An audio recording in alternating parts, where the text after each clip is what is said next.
Okay, so your power button when you go to power on your Zino is not working. It doesn't click. It should sound like, but I'm going to lift up just so it doesn't. But if you push it and it does nothing, that button can fail you. And the reason I say it can fail you is because I've already replaced one for somebody else. Actually, I've replaced two. One was a crash, so it really doesn't count as a fail. The back of the Zino, I had to do a little bit of reconstruction, and part of the damage to that was the board. So I had to replace the board. And I'll show you what makes it so sensitive. There we go. Nope. There we go. So what makes it so sensitive is this little button has 4 little solder points that's holding it on. They come loose easily if things aren't soldered well enough, and that whole button falls off, or the top of the button can actually come apart. So there's 2 ways that can fail you. And usually I would think you're going to lose this because it's so tiny and it can fall anywhere. And these boards are so cheap, it's a good thing just to buy and have on hand.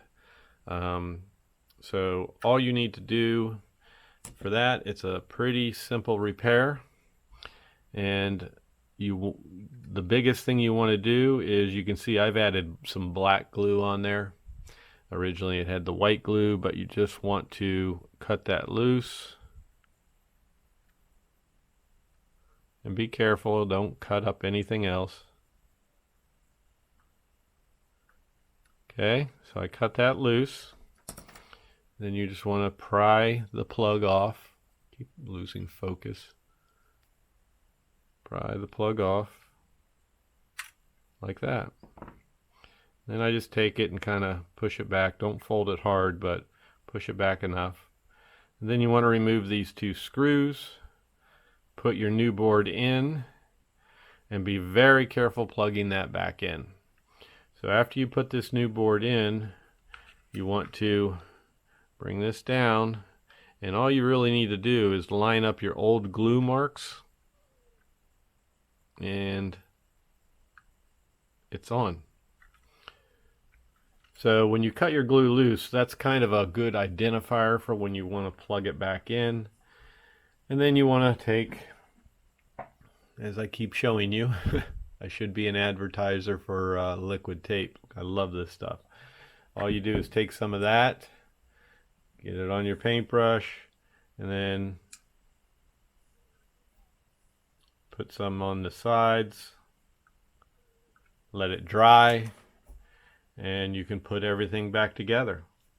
So very simple repair, very inexpensive. They have failed due to due to crashes and defects. And by defects, I think it's usually just because those 4 points that I showed you are not soldered very well and the button breaks loose. So you should always hear that click when you go to power on. If you don't get that click, you're not going to be powering on most likely, and you need to replace this board. So at the end of this video, just click the thumbnail link and it'll show you how to remove everything to get to this point. You don't have to remove much at all. It's very simple. Just shows you how to get to the screws here.